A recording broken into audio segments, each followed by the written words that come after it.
নমস্কার বন্ধুরা, আজ রান্না করব কচু দিয়ে বুটের ডাল।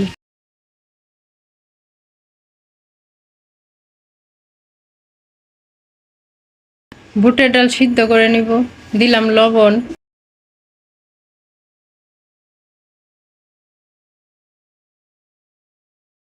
অল্প গুড় দিলাম। গুড় লবণ ডাল তাড়াতাড়ি সিদ্ধ হতে সাহায্য করবে। ডাল একটু মিষ্টিও লাগবে। ডাল সিদ্ধ হয়ে গেছে। কচু সিদ্ধ করে নিলাম। কচু টুকরো করে কেটে নিয়েছি। এখন ফোড়ন দিয়ে দিব। কড়াইতে দিয়ে দিলাম তেল, শুকনা মরিচ ভেজে নিব।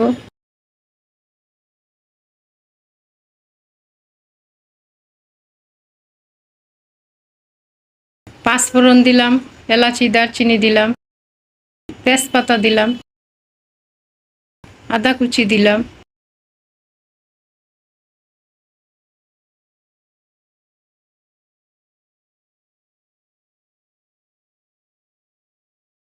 সেদ্ধ করা বুটের ডাল দিলাম।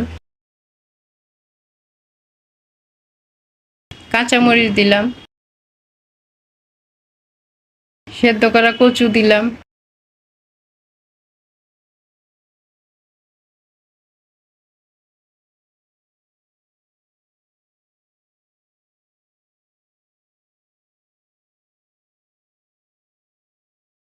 লবণ দিলাম।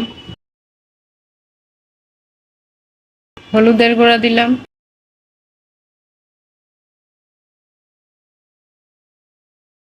অল্প জল দিয়ে দিলাম। কিছুক্ষণ রান্না করে নিব। গরম মশলার গুঁড়া দিলাম।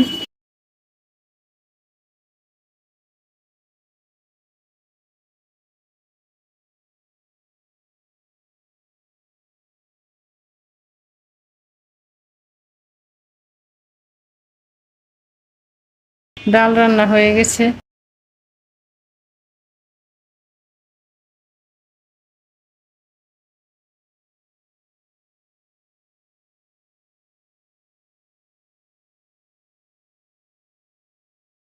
তৈরি হয়ে গেল কচু দিয়ে বুটের ডাল। আজকের এই রেসিপিটি যদি ভালো লেগে থাকে তাহলে চ্যানেলটি সাবস্ক্রাইব করুন।